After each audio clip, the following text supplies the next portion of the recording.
Welcome to day 4 of calculus. We are going to solve some rational equations. The name of the game here, just like it was yesterday, go slow, be careful. Each piece of work is not very challenging, but when you put it all together, you'll be tempted to jump ahead or around, and that causes small mistakes to bubble up. So the core really is also remembering the golden rule of algebra, which is what you do to one side, you have to do to the other. Or to expand that, what you do to one item on one side, you have to do to all the items on both sides. So let's try to get rid, quote unquote, of the fractions by multiplying by something. So we really want to multiply by the denominators. Let's multiply by x first. And that's legal because we're going to multiply everything by x. So it's going to be x over x plus x over 4 equals x over 6. Well, now let's simplify. If we simplify, one thing cancels there nicely, and you end up with 1 plus x over 4 equals x over 6. Let's pick another thing. Let's multiply by 4. Where am I getting these? Well, I'm pulling out the denominators. First I multiplied by x, and now I'm going to multiply by 4.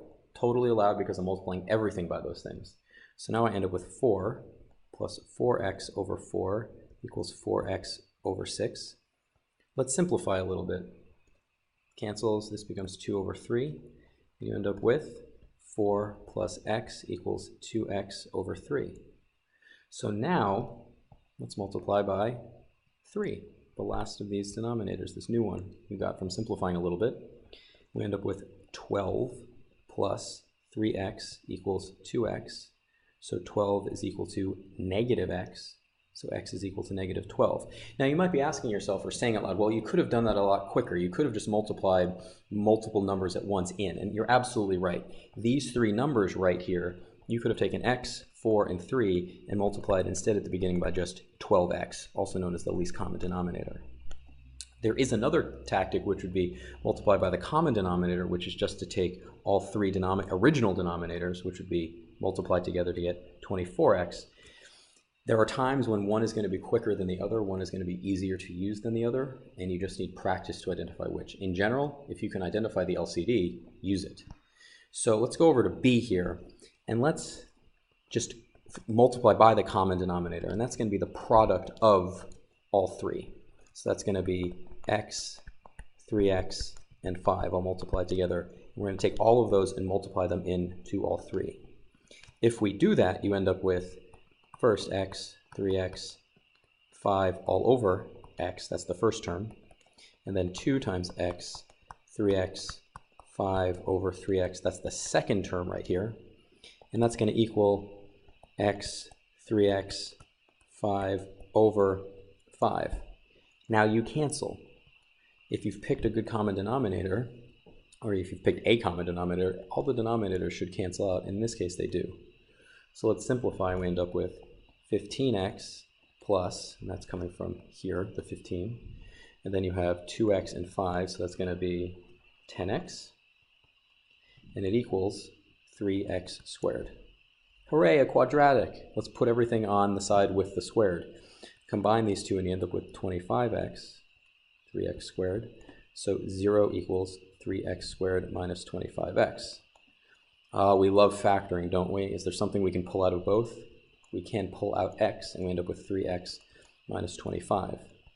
We have two things that multiply together to get 0, so one of them has to be 0. So x is equal to 0, or 3x minus 25 is equal to 0, so 3x is equal to 25.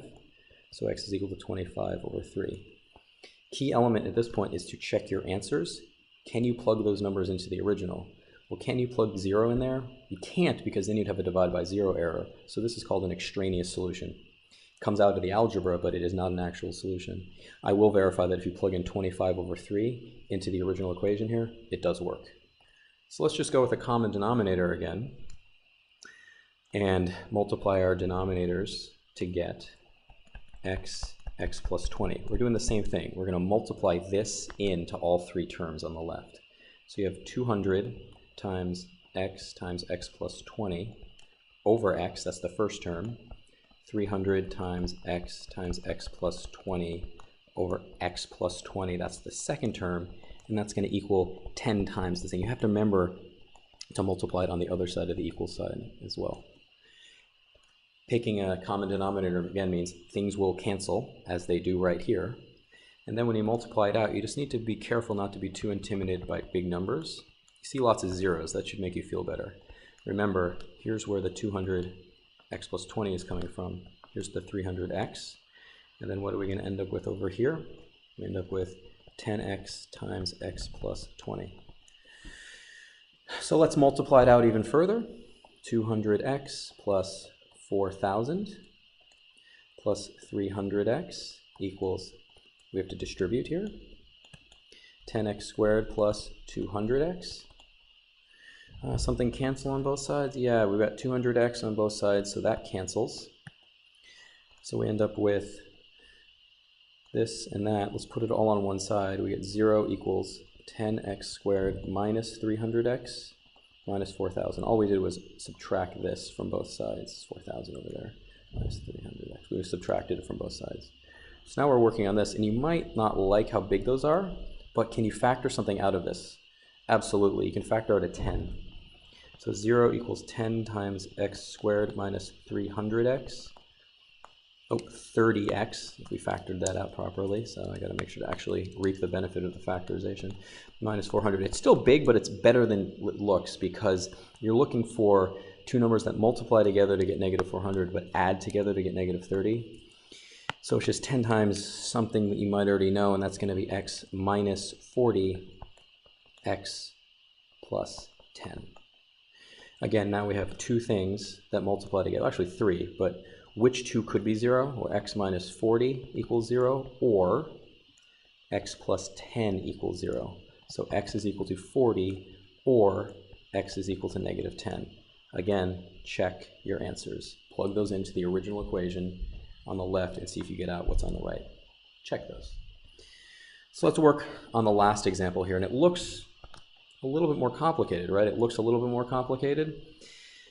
Just remember, whenever you see something like this, when you see something that looks complicated, ask yourself, can I factor it? I ask myself, can I factor things all the time? And in this case, it is nicely factorable because, again, everything is factorable, not necessarily nicely factorable. In this case, it's 12 over x times x minus 2. Now, if we had just tried to do the common denominator, we would have done x minus 2, x squared minus 2x, and then you're introducing a fourth degree polynomial. Don't do that. Too big.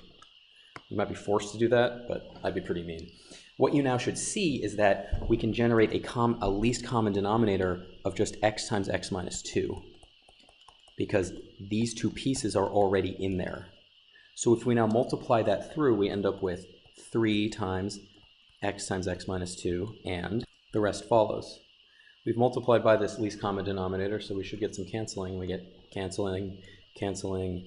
Now it's a nice canceling over there, leaving us with 3 times x minus 2 plus 6x equals 12, which is just right there. Distribute 3x minus 6 plus 6x equals 12. So 9x minus 6 equals 12. 9x equals 18, so x equals 2. Again, always check your answer. So if you can find the least common denominator, use it to multiply it by first, but if you can't or you're struggling to find it, just use a common denominator and go from there. Or if you really want to be careful, just use one of the denominators, then the next, then the next. Just go slow and careful.